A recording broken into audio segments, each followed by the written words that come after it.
Yeah, Eric, Jody Long and I have been here for about 2 hours now. Right now, we're just south of the high school at Willis Avenue and Blue Jay Drive. Just about a block away behind me, you can see all the law enforcement that is still here, the sea of blue and red flashing on the top of the cars.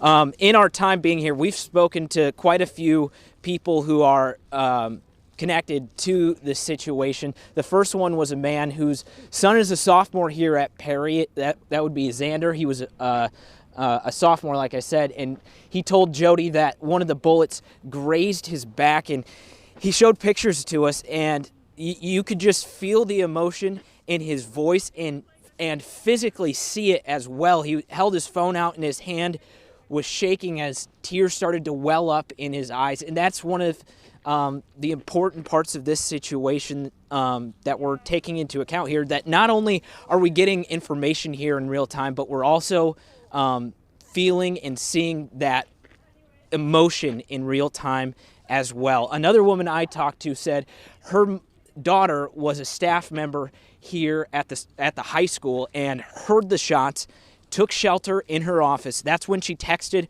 her mother, who was up in Glidden, drove down to Perry when she heard. She texted her mother, "Mom, I'm safe." And her mom obviously didn't know exactly what that meant at the time. She responded and said, "Why?" And then she got the text that she said no mother ever wants to receive. It was one word, and it said shooting.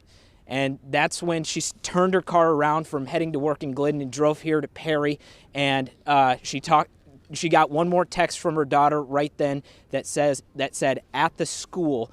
And as I was talking to her, probably about an hour after she received those first texts, maybe an hour and a half, she got another text from her daughter that said, "I'm fine." That woman that I talked to left me at that point and went to the McCreary Recreation Center,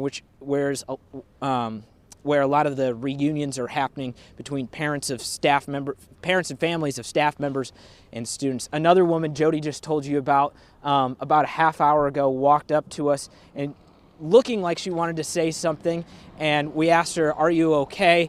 And Jody started to put her arm around her, and her head went down and tears started falling, and she said, "No," and she started to walk away. So we're seeing and feeling a lot of that emotion with the people here in Perry today, and there are still a lot of stories, a lot of people who are going through the same things that those people are going through, and we're doing our best to talk to those people as this situation is still ongoing. These emotions are still very raw. They're coming out in real time for a lot of the people here in the Perry community.